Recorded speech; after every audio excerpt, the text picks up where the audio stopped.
Hi guys, just a quick kind of story so far on terms of the Hyperlow build.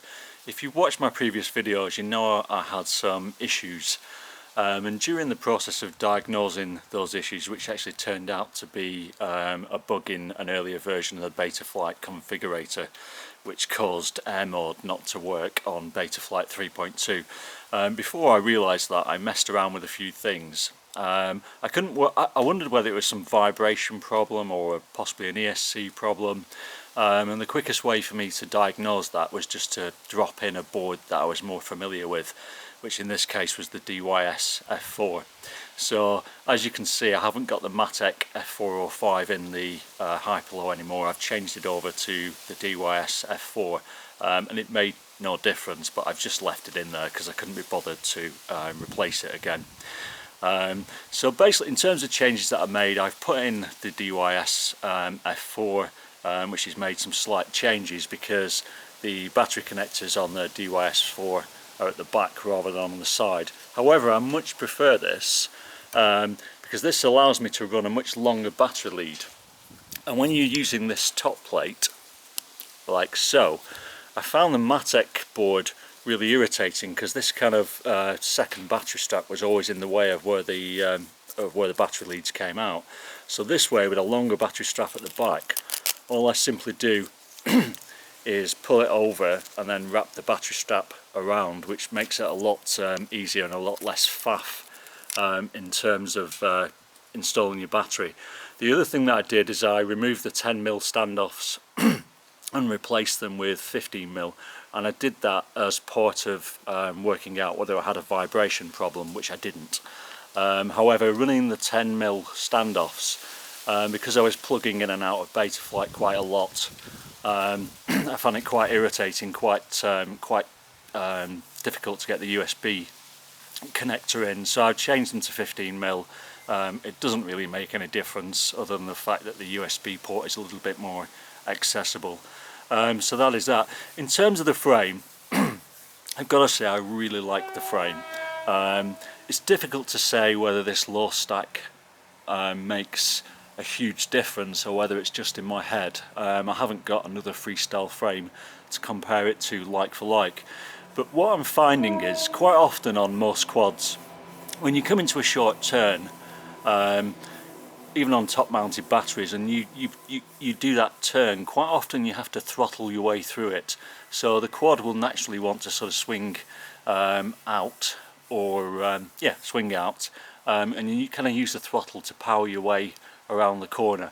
And I found on this particular quad, probably because of the really centered weight, you don't really need to do that so much, which means that it flies really true. You know, whether that's something that's really interesting to you or not, I mean, to be honest, I quite like powering my way through the corners, but this is certainly, it feels really balanced in the air. I haven't had time to tune it properly. All I've done is got my PIDs in a way which allows it to fly pretty well. I do still have a little bit of prop wash which I need to iron out, but in terms of the way it flies, I absolutely love it. I've smashed this thing into trees, I've hit the ground. Where I fly, it looks sandy, but actually it's rock hard ground with a little bit of sand on top. I've run into that sand probably 20 times, done spins and flips, and the quad's bounced for 20 meters, and there's no damage to it whatsoever. One thing you'll notice is the camera is missing, and the only reason that's missing is because the Foxeer V2 Monster that I spoke about in my first video has arrived, so I'm just going to drop that in.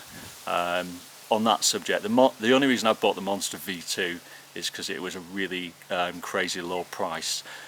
It is a really good camera. It's high resolution and it's 16.9, which is the same as my goggles. The one downside, if you live in cloudy England or the UK, is I've always found it to be amazing in bright sunny conditions and a little bit dim in cloudy conditions. So take that as I suppose a bit of advice. I think if you really want a bright image, a standard Arrow V3 or a Runk M2 is probably a better camera, but as I said, I got it simply because it was very cheap.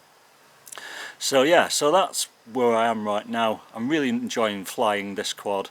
If you've seen my latest video, sort of flying through the trees, etc., the bit where I flew between the trees, 9 times out of 10 on my other quads I tend to crash in there, but because this is so planted and obviously has a bit of weight, it makes it far easier to control your throttle and keep low and I suppose low and straight.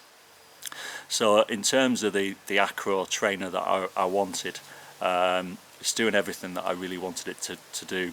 The motors, by the way, are absolutely awesome. They remind me very much of the Tornado T2 2600 kV that I've run on previous quads. They've got a lot of power, they've got decent torque.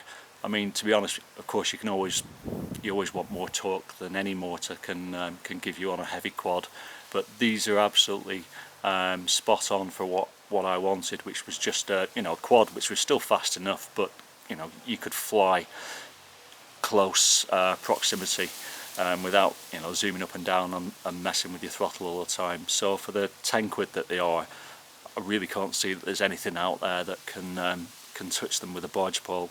As I said, they have similar power and very much remind me of the Tornadoes, which are a higher kV, and even though these are, well, they're 2400 kV, they have that kind of scream which I like. They don't feel like you're stuck in 5th gear and you want to drop to 3rd to accelerate past something.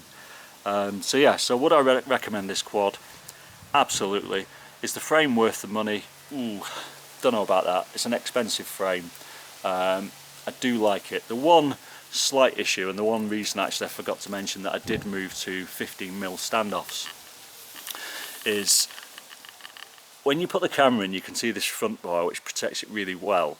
If you land on uneven ground and you run in the really low standoffs, what I found is the bottom of the camera gets bumped slightly by the uneven ground, and it doesn't damage it in any way, but it tended to sort of knock the camera down a little bit, which I found really irritating. So by running the slightly higher 15mm standoffs, I can sit the camera slightly higher and stop that issue.